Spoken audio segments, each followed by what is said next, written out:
Viewers, PCB के chairman Mohsin Naqvi साहब ने लाहौर में एक प्रेस कॉन्फ्रेंस में साफियों के सवालात में उनका जवाब देते हुए उन्होंने कहा कि मेरे पास जादू की छड़ी नहीं है कि मैं जो मैजिक वांड है उसको मैं घुमाऊं और पाकिस्तान क्रिकेट बिल्कुल सही हो जाए। वेल, उनका कहना ये था कि पाकिस्तान क्रिकेट का जो ये हाल है ये मेरे आने से नहीं हुआ है, ये पिछले 3 साल से पाकिस्तान क्रिकेट का यही हाल है। अब ऐसा तो नहीं हो सकता कि किसी भी शिकस्त के बाद मैं 4-5 खिलाड़ियों की गर्दनें उड़ा दूं और बिल्कुल जो आप चाहते हैं कि सर्जरी कर दें। और हाँ, मैंने सर्जरी का कहा था, लेकिन उनका कहना यह है कि जब मैंने सर्जरी को कहा था, लेकिन सर्जरी होने के लिए उनका कहना है कि अगर आप या कोई भी डॉक्टर सर्जरी करने जाता है तो उसके लिए तमाम आलात आपके मौजूद होने चाहिए। आप अगर हम पीछे मुड़कर देखते हैं तो भाई हमारे पास तो आज कोई सब्स्टिट्यूशन है ही नहीं उन प्लेयर्स का जो आज पाकिस्तान क्रिकेट टीम के अंदर मुस्तकिल जगह बनाए हुए हैं। अगर मैं लोगों की ख्वाहिश पर आज 4-5 खिलाड़ियों की गर्दनें उड़ा के बैलून टीम से निकाल दूं तो फिर होगा क्या? हमारे पास उसका नेमुल बदल तो नहीं है। क्या मैं बाबर आजम को निकाल दूं, शाहीन शाह अफरीदी को निकाल दूं, मोहम्मद रिजवान को निकाल दूं? हमारे पास इनकी सब्स्टिट्यूशन नहीं है, मुतबादिल नहीं है।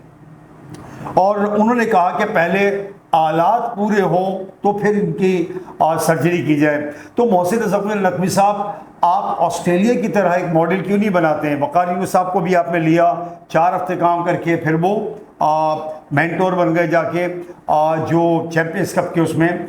लेकिन आप अगर पाकिस्तान क्रिकेट को सुधारना चाहते हैं तो हमारे पास बैकअप होने चाहिए। जिस तरह आप देखें ऑस्ट्रेलिया के अंदर, इंग्लैंड के अंदर, ये बैट्समैन अगर कोई, उनको ये पता होता है कि अगर उनका कोई भी स्टार बैट्समैन वो रिटायर होने जा रहा है या उसकी परफॉर्मेंस सही नहीं है, इवन अगर वो रिटायर होने जा रहा है, तो उन्होंने उसके बैकअप के लिए 8-8, 10-10 प्लेयर्स तैयार होते हैं वहाँ पे, जो कि इमर्जिंग टैलेंट होता है और वो बिल्कुल तैयार होते हैं कि अब ये हमारे स्टार बैट्समैन हैं, ये रिटायर होने जा रहे हैं। उनके पास एक पूरी लॉट होती है, उन्होंने उनको तैयार किया हुआ होता है। बिल्कुल इसी तरह अगर किसी खिलाड़ी की परफॉर्मेंस में कंसिस्टेंसी नहीं है तो उनके पास पीछे बैकअप होता है, उन्होंने बैकअप तैयार किया होता है, रिप्लेसमेंट हो जाती है। यानी कि अगर वो सर्जरी भी करना चाहें तो सारे आलात मौजूद होते हैं। अब अगर हम ये देखते हैं तो हमारे यहाँ सिस्टम क्रिकेट का सही क्यों नहीं होता? आप इस टाइम करते धरता हैं, आप बैकअप तैयार करें ना। आप ये देखें कि आज सईद वजमल जो हमारे और यासिर शाह, ये जो आखिरी लॉट थी स्पिनर्स की, ये टीम से गई है। हमारा बुरा हाल है स्पिन के अंदर। बांग्लादेश ने वो टेस्ट मैच जो अभी पिंडी के अंदर हुआ है कैसे जीता? स्पिनर से। चौथे 5वें दिन जो स्पिनर्स ने जो उन्होंने तकनीकल हाथ नचाया है, मेहदी हसन और शकीब ने, तो आउटस्टैंडिंग उनकी बॉलिंग थी, दोनों 7 विकेटें ले उड़े, जीत गए। हमारे पास स्पिनर क्यों नहीं है? ले दे के इस वक्त एक अबरार है, उसको भी हम साइड लगा के बैठे हैं, तो बैकअप कैसे तैयार होगा? सब बैकअप तो है, हमारे पास बॉलर भी हैं। ये देखें, मोहम्मद अली और खुर्रम शहजाद ने, ये शाहीन शाह अफरीदी और नसीम शाह, इनसे 130 की स्पीड पे पहुंच गए हैं 150 से, ठीक है, और 159, 150, अब 130 पे पहुंच गए।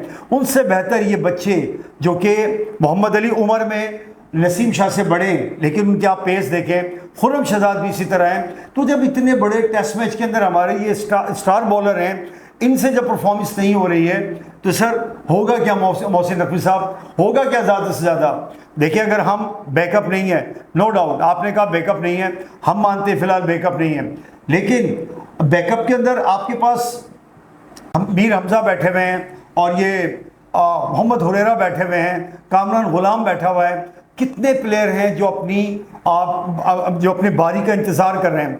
आप अगर टीम में, हमारे पास पीछे बैकअप नहीं है, लेकिन जो बैकअप है उनके साथ नाइंसाफ़ी हो रही है। अगर मान लीजिए बैकअप नहीं है तो इन प्लेयर्स को, जो स्टार हमारे नाम नेहाद सो कॉल्ड, जो अपनी जेबें तो भरते हैं, अपने बैंक अकाउंट तो ये बड़े करोड़ों के अंदर लेके जा रहे हैं, लेकिन उसके बदले दे क्या रहे हैं पाकिस्तान को, पाकिस्तान के क्रिकेट फैंस को? बदनामी, शिकस्तें, और यकीन करें कि सर झुक जाता है जहाँ आज दुनिया। आप भारत देखिए कितना हमारा मजाक उड़ा रहा है, जिस तरह पाकिस्तान की आज क्रिकेट की परफॉर्मेंस जा रही है, किस कदर वहाँ आप इस खबर को लेकर चर्चा हो रहा है जो भी बांग्लादेश के खिलाफ पाकिस्तान के इन अजीम सपूतों ने परफॉर्मेंस दी है। तो भाई होगा क्या अगर बाबर टीम से निकलेंगे, अगर टीम से शाहीन आफरीदी को आराम का मौका दिया जाए, मोहम्मद रिजवान को, होगा क्या? ये हमारे जूनियर्स आएंगे, जूनियर से ज़्यादा क्या होगा? या तो ये परफॉर्म करेंगे, परफॉर्म नहीं करेंगे तो होगा क्या? हारेंगे। तो हार तो भाई फिर भी एक हार बेहतर होगी कि टीम जूनियर थी, स्टार प्लेयर नहीं थे इसलिए हार गए। वेल कुछ ना कुछ तो बचत हो जाएगी जो स्टार्स के साथ, यानी कि हमारी पूरी जो एक टेस्ट 11 है, जो हमारे इंटरनेशनल प्लेयर हैं, वो सारे के सारे हमने झोंक दिए इसके अंदर। और होम ग्राउंड के ऊपर अजहर महमूद पूरी जिंदगी उन्होंने रावलपिंडी के अंदर गुजारी है, उसी ग्राउंड में खेल कूद करके वो बड़े हुए हैं। यार उनको पिच की कंडीशंस का नहीं पता, पिच के बिहेवियर को नहीं पता। ये जैसन गिलेस्पी को कौन बताता, या ये टोनी हैमंड को कौन बताता? टोनी हैमिंग को बताने का काम तो ठीक है, वो क्यूरेटर है, तजुर्बाकार हैं, लेकिन भाई अजहर महमूद का काम है, असिस्टेंट कोच है, आप बताते उनको, आप उनको जाके गाइड करते कि भाई इस विकेट का पिंडी की ये भी है, मेरे इस तरह से है, ताकि उनको इसको तैयार करने में मदद मिलती। आपने फास्ट ट्रैक अपने हिसाब से बनवाकर गिरा छोड़ दी, 4-4 आपने फास्ट बॉलर ले लिए और फिर हालत देख ले क्या है। तो सर मेरी मोहसिन नकवी साहब से रिक्वेस्ट यही है कि आप भले जूनियर्स को इन तमाम स्टार प्लेयर्स को 3-4 कम से कम इनकी गर्दनें ना उड़ाएं, इन्हें आराम का मौका दें होम सीरीज़ के अंदर। टेस्ट रैंकिंग में तो देखें वैसे बुरा हाल है, इनके होते हुए भी हमें ये जूते पड़ रहे हैं ना, तो जूनियर्स के होते हुए कुछ बचत हो जाएगी कि यार हारे जूनियर टीम थी, सीनियर नहीं थे। सीनियर को लेकर आप फुल अपनी स्ट्रेंथ से खेल के और टीम का करा लें सत्यनाथ, मिला क्या? एनीवे और मोहसिन नकवी साहब का ये भी कहना था प्रेस कॉन्फ्रेंस में कि मैं किसी की ख्वाहिश पर टीम के खिलाड़ियों की छुट्टी नहीं करूंगा। उनका कहना है कि मैं क्रिकेट को ठीक करके ही जाऊंगा और 3 साल से हार रहे हैं, थोड़ा सा और बर्दाश्त कर लें। उन्होंने कहा कि हमारे पास कोई सॉफ्टवेयर नहीं है कि जिसके दबाते ही खिलाड़ी फ़ौरन तैयार हो जाएं। मोहसिन नकवी साहब का कहना है कि चैंपियंस कप अब शुरू होने जा रहा है 12 से 29 सितंबर तक, जो फैसलाबाद के अंदर पहली इनोग्रेशन होगी, जो उसका पहला मैच खेला जाएगा।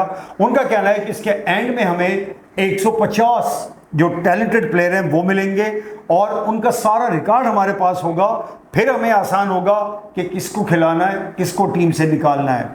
लेकिन यहाँ आखिर में मैं मोहसिन नकवी साहब आपसे फिर रिक्वेस्ट करूँगा कि आप होम सीरीज़ में कम से कम ये जो अगला टेस्ट मैच आ रहा है इसमें कुछ मेजर चेंजेस की जाएँ।